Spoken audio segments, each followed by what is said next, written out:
그리스도 중심의 성경 읽기에 함께하는 성도들을 마음 다해 축복합니다. 오늘도 지난 말씀에 이어 계속해서 사무엘 말씀을 살펴보겠습니다. 지난번 우리는 하나님께서 왕이심에도 불구하고 끊임없이 마음에 하나님 두기를 싫어하며 그저 전쟁에서 자기들을 지켜줄 왕을 구한 이스라엘 백성에 대해 살펴보았습니다. 결국 하나님께서는 사울을 왕으로 세워주셨고 사울 왕이 첫 전쟁에서 승리를 거두게 되었죠. 하지만 이스라엘 백성은 거봐라, 우리 말이 맞지? 역시 왕을 세우니 왕이 리더십을 발휘해서 전쟁에서도 이기지 않느냐? 이렇게 오해하지 말아야 했습니다. 이 전쟁은 사울이 왕으로 세워졌기 때문에 이긴 것이 아니라 궁극적인 왕이신 분, 바로 하나님께서 사울을 통해 하신 일이었죠. 따라서 12장에 사무엘은 이 사실을 명확하게 백성들에게 가르칩니다.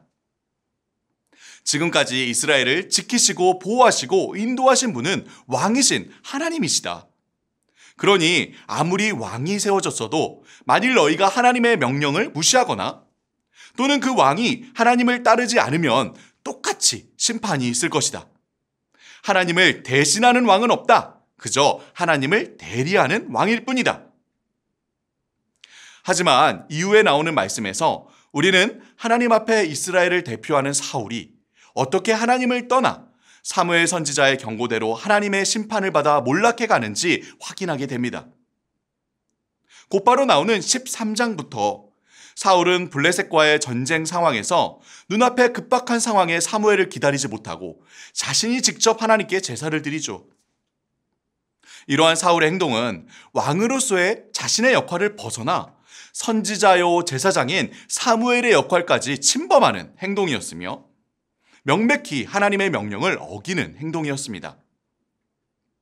사무엘 선지자는 곧바로 사울 왕의 어리석은 행동을 책망하며 사울의 통치가 길지 않을 것이며 하나님께서 하나님의 뜻을 떠난 사울 대신 하나님의 마음에 합한 다른 왕을 세우실 거라고 이야기하죠. 하지만 사울의 잘못은 여기에서 그치지 않았습니다. 14장에 하나님께서는 사울의 죄악에도 불구하고 은혜를 베푸셔서 이스라엘로 블레셋과의 전쟁에서 이기게 하십니다. 그리고 15장에 이스라엘 백성은 또다시 이번에는 아말렉과 전쟁을 치르게 되죠. 하나님께서는 사무엘 선지자를 통해 사울에게 아말렉 족속을 완전히 진멸하고 모든 소유도 다 없애라고 분명히 말씀하십니다. 하지만 사울은 전쟁에서 승리한 후에 하나님의 말씀을 어기고 자신이 보기에 좋아 보이는 것들을 남겨서 가지고 오죠. 게다가 사울은 하나님께서 주신 승리를 마치 자신이 직접 이룬 것처럼 기념비를 세워 영광을 하나님께 돌리지 않고 자신이 차지해버립니다. 그리고도 책망하는 사무엘을 향해 자신은 하나님의 명령을 다 지켰다고 거짓말하고 하나님께 제사를 드리려고 좋은 것들을 남겨온 거라고 변명을 늘어놓죠. 하지만 사무엘은 분명히 이야기합니다. 왕이시여, 순종이 제사보다 낫고 듣는 것이 순양의 기름보다 낫습니다. 하나님께서 바라시는 것은 형식뿐인 제사의식이 아닌 하나님을 중심에 둔 마음입니다. 하나님께서는 끝내 이처럼 하나님과 하나님의 말씀을 버리고 스스로를 높여 궁극적인 왕, 하나님이 되고자 한 사울을 버리십니다. 사울의 몰락과 함께 드디어 16장, 하나님의 마음에 합한 사람, 다윗이 등장합니다. 사울을 대신할 새로운 왕을 기름 부어 세우기 위해 사무엘 선지자는 하나님의 명령을 따라 길을 나섭니다. 그리고 이스라엘의 한 작은 마을, 바로 베들레헴으로 향하죠. 그곳에서 사무엘은 이새의 8 아들들 중 가장 작은 막내, 왕이 되리라고는 전혀 상상도 못할 양치기 소년 다윗에게 기름을 부어 그를 왕으로 세웁니다. 하나님께서 용모나 키와 같은 외모를 보지 말고 마음의 중심을 보라고 말씀하셨기 때문이었죠. 정말 다윗은 하나님을 마음의 중심에 둔 사람이었습니다. 17장에 블레셋 사람들이 가드 출신의 거인 장군 골리앗을 내세워 이스라엘을 쳐들어왔을 때 사울을 비롯한 온 이스라엘 백성이 모두 두려워 벌벌 떨었죠. 골리앗은 꽁무니가 빠져라 도망가며 벌벌 떠는 하나님의 백성 이스라엘을 마음껏 욕하고 조롱합니다. 그 누구도 하나님과 하나님의 백성을 조롱하는 골리앗 앞에 나서지 못할 때에 다윗이 막대기와 물맷돌을 들고 골리앗 앞에 나섭니다. 그리고 다윗을 비웃는 골리앗 앞에 당당하게 외치죠. 너는 칼과 창과 단창으로 내게 나아오거니와 나는 만군의 여호와의 이름 곧 내가 모욕하는 이스라엘 군대의 하나님의 이름으로 나아가노라. 하나님을 그 마음의 중심에 두고 있던 다윗은 분명히 확신한 것입니다. 전쟁은 칼과 창에 달려있지 않다. 전쟁은 하나님께 속해 있다.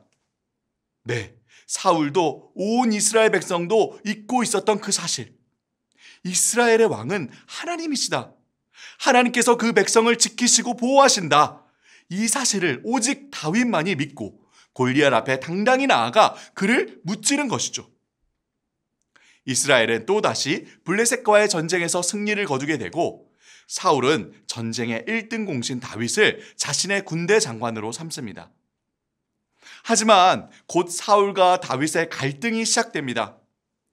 18장에 전쟁에서 승리를 거두고 돌아오는 군대를 향해 이스라엘 백성들이 외치죠.